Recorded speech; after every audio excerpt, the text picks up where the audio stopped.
So, we're just gonna walk around a little bit and see what we have. So this is part of our side garden. You can hear the ice and the snow. We had some freezing rain the other day, so it's nice and crispy.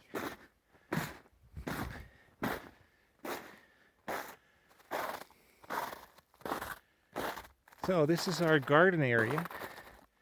So this is quite a long stretch in which we are going to be growing our vegetables this summer. So when we arrived in 2021, of course, we came in September. There was nothing that we could do for growing anymore because it's fall time. So then in the first summer of 2022, we had a beautiful spring and summer where we had lots of rain. So we were quite successful. We grew quite a bit of spaghetti squash, and they actually overwintered really well.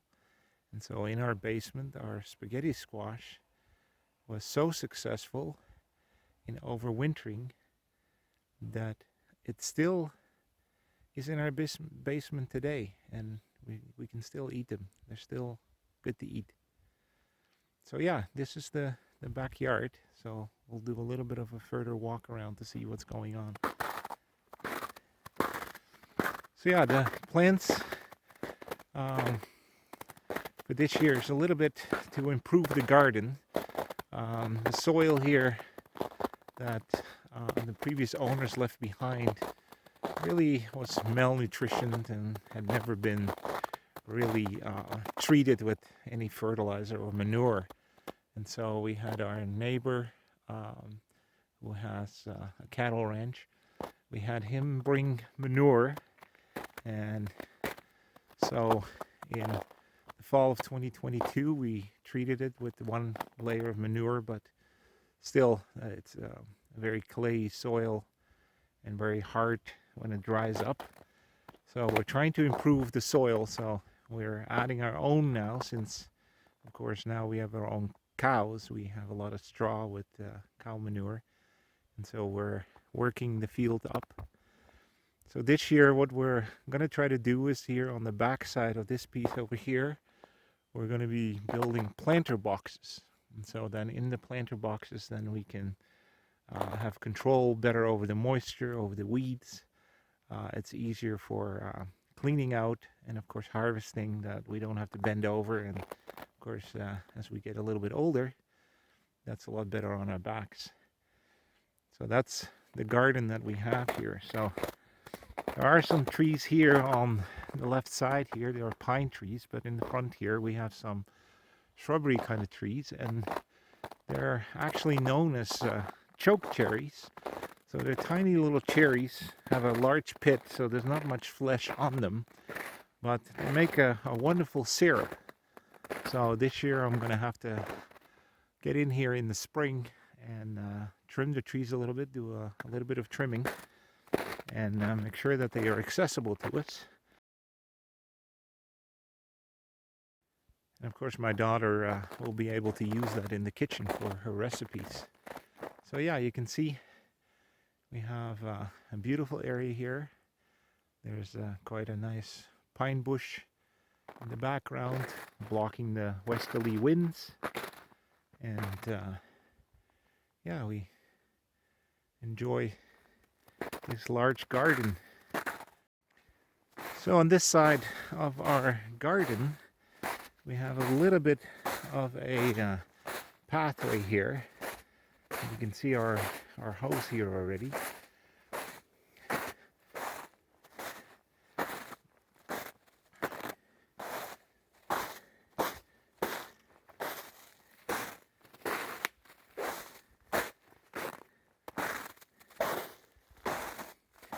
So this large area here is what they call in Saskatchewan a dugout. So they made this massive hole which of course water collects in. In Ontario, we just call it a pond. And of course, the frogs out here are very happy that they did that, because that means that they have an ecosystem to live in. So this is our dugout, our pond. It's not officially on our property, it's actually on the neighbor's property, the farmer. But we've been given permission to use this water at any time when we like to. So you can see the tracks in the snow here. They're a little bit older, but of course still pretty recent. Those are moose tracks. So you can see that the moose have been in here, and of course looking for anything edible. So we'll go back to the garden and we'll look at the other things that we still have out there. So yeah, that pond dugout is going to be our water source. We're going to get some water containers in our garden here, and they will be close by our raised beds that we're going to build, so that once it is a bit drier, we can actually water it more easily, have a little bit of a better preparation. So that's one of the jobs this spring for me. I actually picked up some wood today to make my first planter box, and that will be for the herbs near the house. So that's something that I'll be working on. So something that we have been very successful with over the past 2 years is growing our own potatoes. It's a lot of work, but last year we made rows from this side across to the other. I think we had close to like 55 rows, and they did really well, so we got a lot of potatoes. Now we're that successful that we have a lot of seed potatoes at the same time that we harvest. So for the last 2 years we are using the same potatoes. So we plant in May, June, and then in the fall we can harvest. And so I think last year it was on this side. The year before we had it way in the back over there. And then this summer we're going to put it on the other side of this bush line that we have over here. So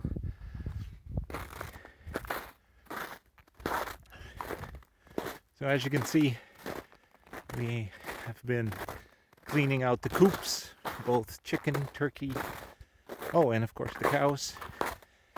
And so the manure that we get from the chickens and the turkeys and the cows ends up on the field here. And of course with the straw we're going to work that into the ground, and we're hopefully going to improve the composition so that it is more nutritious, and at the same time of course also becomes easier to work with when you have to plant seeds or when you have to harvest afterwards. Alright, a carrot pulls a lot easier out of the ground if the ground is a little bit more flexible. So here we're alongside our grid road that runs up here. This is a little bit of a ditch area. It's very shallow. You can normally walk straight through it. I wouldn't right now because there's a little bit of water from the freezing rain we've had. So again, there's our tree line. You can see how tall these pine trees are.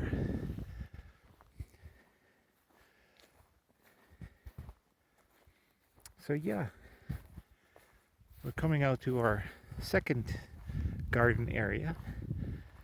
And so again, you can see already that we've been adding a lot of materials right here. Right, again, to try to improve the soil conditions, because a lot of the soil here in Saskatchewan has quite a bit of stone in there from the ice age. Right, of course these sheets of ice brought boulders and stone with it, and of course the erosion of the bigger boulders into the smaller rocks, and so you can find them very easily into the soil. So I'll point some out right there, right there. You can see all the stone that is in there. So of course, as we work up the ground, we try to remove those bigger stones. All right, here's a really big one. And so after you remove the stones and you create more soil, then conditions should improve for us to create more fruits and vegetables.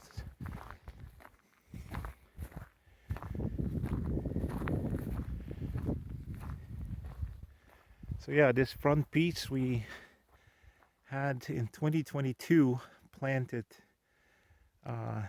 the heirloom wheat berries to grow our own wheat. Now the wheat is a grass, and the plant itself grew very well and was nice and green and luscious, but we did not see any seed in the first year. So what we did is we used the weed whacker, and we cut basically just above the soil. We cut the weed off and we dried it, and we gave it as a food to our bunny, and even the cows have had some. So that's something that we did. And then in the second year, these root systems ended up providing new wheatgrass, and of course that was last year in 2023. And so in 2023 we ended up with actually wheat. Now during harvest time, when we were trying to collect it, the deer noticed that it was actually quite yummy, so they went in and basically ate half of it. So we got half, they got half. So not the greatest deal, but we got some nonetheless. So over here we have our raspberry bushes.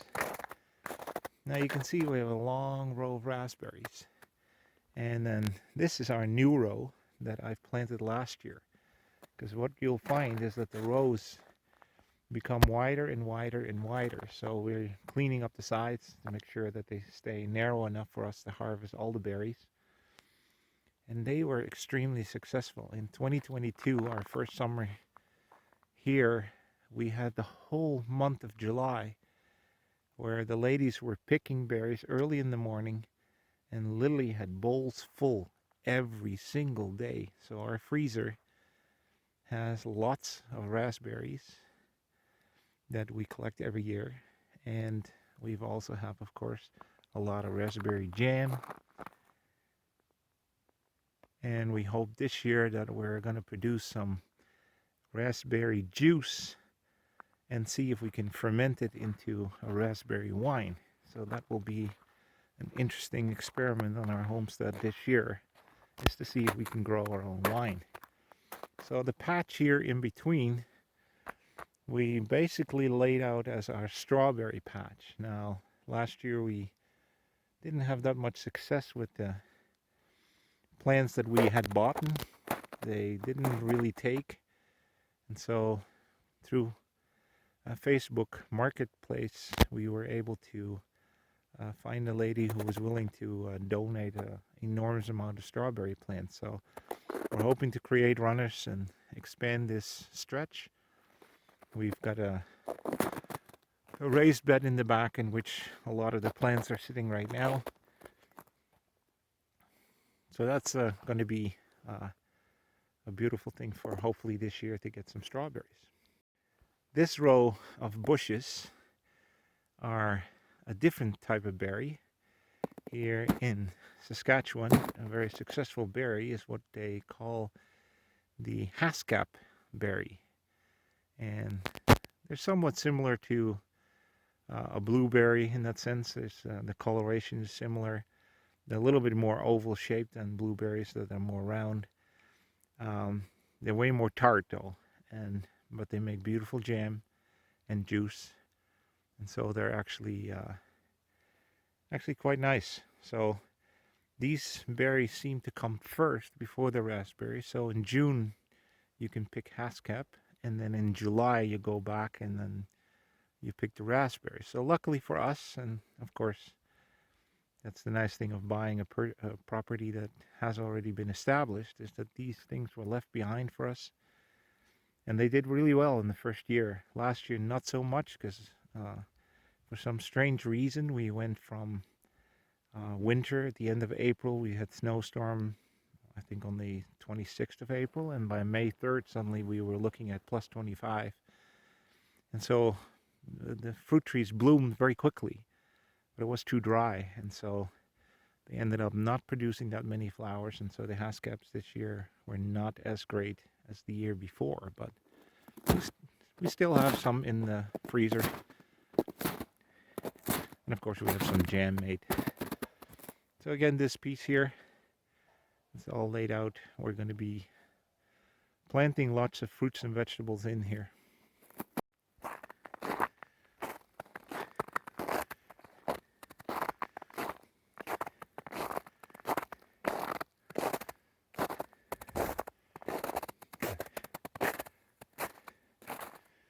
So another berry that we're going to be working on is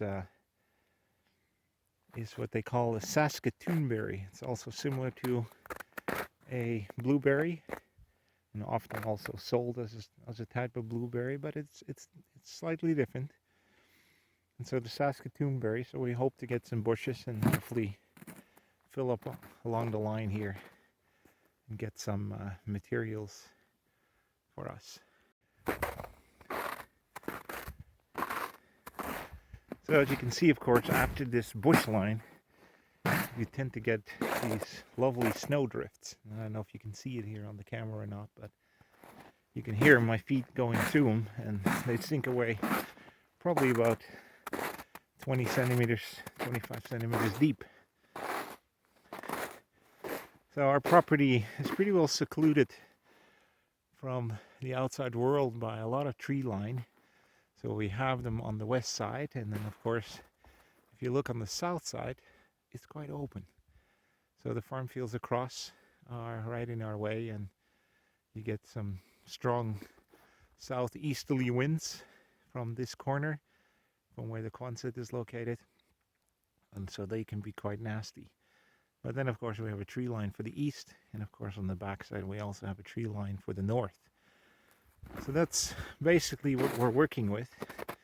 So our beehive is situated right here on the bush line, because we decided that this would be an ideal location for them to overwinter, and of course also pick up all the honey for us this summer. And so in this area here we'll probably end up planting a lot of flowers this year and help them with the honey production.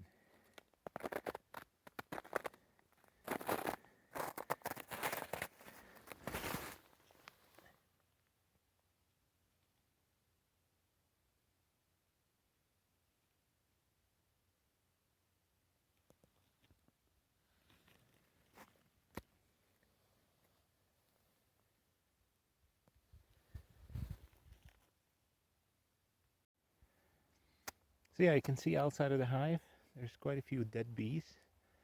Apparently bees have the obnoxious habit to send certain bees out to explore what is happening on the outside.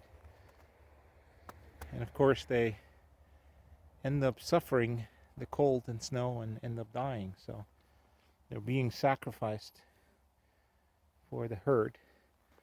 So you can see even one in one of the entrances here, hanging in the ice in the freezing rain. But